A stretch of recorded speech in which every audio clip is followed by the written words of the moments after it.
Hello বন্ধুরা, আমার চ্যানেলে সবাইকে স্বাগত। আজকে আমি রান্না করব দই কাতলার কালিয়া। এবার গ্যাসটা ধরিয়ে নেব,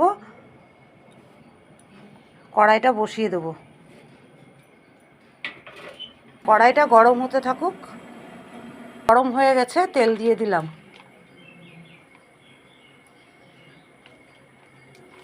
এটা গরম হয়ে গেছে, এবার গোটা গরম মশলা শুকনো লঙ্কা দিয়ে দিলাম, জিরে তেজপাতাটা দিয়ে দিলাম, রাখা আদা আর জিরে বাটা দিয়ে দিলাম, দিয়ে দিলাম, চালমগজ বাটা দিয়ে, আদা বাটা দিয়ে দিলাম, কাটানো টক দইটা দিয়ে দিলাম,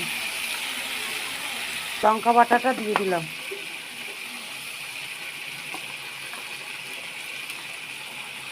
স্বাদ মতন লবণ দিয়ে দিলাম, স্বাদ মতন হলুদ দিয়ে দিলাম।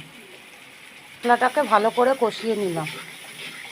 কষানো হয়ে গেছে, এবার চিনি দিয়ে দিলাম, মতন জল দিয়ে দিলাম। ঝোলটা ফুটে উঠেছে, আগে থেকে ভেজে রাখা মাছটা দিয়ে দেব।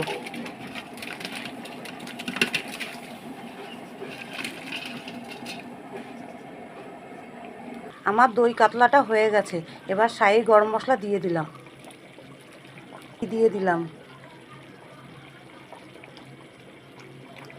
মাছের ঝোলটা কড়াইতেই রেখে দেব। আমি এই দই কাতলাটা একটা অনুষ্ঠান বাড়িতে রান্না করছি। আপনাদের যদি ভালো লেগে থাকে একটা লাইক, একটা কমেন্ট, একটা শেয়ার করে দেবেন। চ্যানেলটিকে সাবস্ক্রাইবার করে দেবেন।